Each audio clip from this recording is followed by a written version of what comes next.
Hello class, we are here reporting live in 7th period.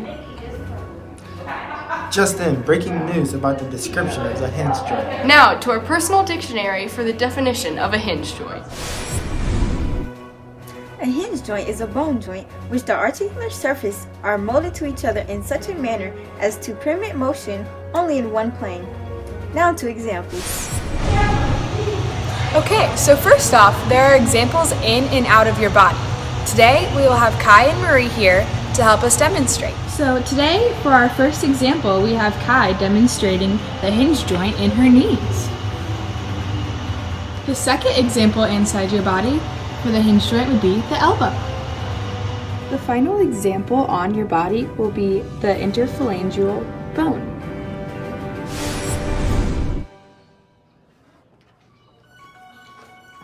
Hinge.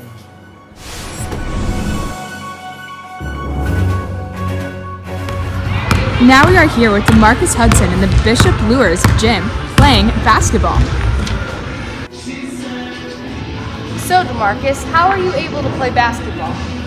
Well, with my 3 hinges, I'm able to play basketball. Can you explain them to me? Well, see, I can't really show the camera, but my knees, my elbow, and my fingers, I'm able to run, jump, and shoot.